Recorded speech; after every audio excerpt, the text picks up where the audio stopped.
Greetings, family. I want to talk to you all today about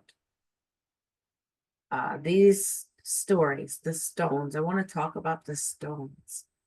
And we can see it's a painting, but this is exactly what our ancestors and ancestresses did for us. They left clear instructions written in stone. I believe they knew that something devastating was coming, and we would there would be an effort to erase the fact of who we are on this planet. They put it in stone, and they were so prolific with it that it could not be erased, even though today they hire our own people to paint and lighten up the images, change the shapes of their noses and all of that. But we're the original people. And so consciousness, the truth will always rise. It will rise within us because this is not the only form of communication that we have. And I actually have a stone here that came from a place in Peru, and I don't remember the exact name of it because it was a tour that I took on my trip to Machu Picchu, not even understanding that all of these massive places were built by our people all around the world. The things that they would have us believe that aliens built. When we talk about identity, we have to know, we have to know who we are. Otherwise, people can tell us anything, absolutely anything. It's okay to be gay. It's okay to be this. It's okay to be that. It's okay to be everything but who you are. And see, we communicate with the stones because they are part of the natural order. They're part of the natural order, and we are part of the natural order. Melanin runs through the minerals. It runs through all of nature. It gives us the ability to be able to communicate with all of nature. And I can remember a time when it was during that time that was a very dark time for me. And I remember sitting at my table wanting to have something to be able to go into ritual. I didn't even have $1. I couldn't even take $1 and go and buy a candle at the dollar store. I did have stones though.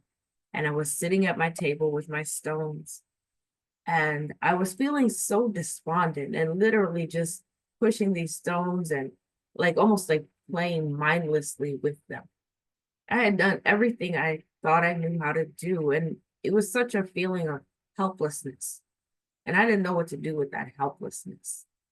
And then, very gently, without even, I think, really without my conscious awareness, as I'm pushing these stones and moving them back and forth, I pick up a stone and I'm just doing this, and very gently, a memory surfaces of a time when I was in emotional pain and I didn't even know what I knew at that time. And I felt such a level of compassion, high level of compassion for the version of me that had gone through that experience and was even part of the reason that I was able to stand in the experience that I felt I was sinking where I was sinking. I felt such a compassion for that version of me. And I remember, just literally like this. I thought I was being mindless. I didn't even realize what was happening. And then at some point, I just put it down. And then I picked up another stone, and another story, another memory came through. And same thing, I began to feel this level of this very high level of compassion for the version of me that went through that experience. I was in so much pain, I didn't even realize that there was a level of communication going on, because it's like I had just given up. I'm sitting there, I don't know what else to do. I've done everything. You know, sometimes we think we have gone to, you know, we have emptied ourselves of the grief and the pain, and we can always pick ourselves back up. But this time it's like I could not pick myself up no matter what I did. And I was like, something is wrong with me. Like something is wrong with my mind. I don't know what it is, but I'm always able to get myself together no matter what I've been through. But at this place, nothing I did was working. And so it was just like, all right, I'm just going to sit here. I don't know what else to do. All I'm hitting is walls. But as I began to pick up the stones, the memories came back. And I remember being a ritual healing village when Sabaku told us, she said, you know, the stones are the bones of the planet, just like the bones in our body. They hold information. And think about it. She gave the example of hearing somebody use the expression when they're telling a story or recounting something. They will say, I felt it in my bones. So you understand what that means. Like these stones literally hold information. It's not a spiritual fantasy. Everything alive is communicating. But with stones, crystals, aren't they put in watches? Why? Because there's a level of communication that goes on that allows that watch to function. We've been separated from our identity and operating through the eyes of our open enemy, which separates everything. They see everything in very, I think I said it before, in very discrete, in very discrete parts. They don't really look at something and see how all those parts are connected. That's a difference from having melanin and having, well, they have a different kind of melanin, but barely having melanin. That's the difference.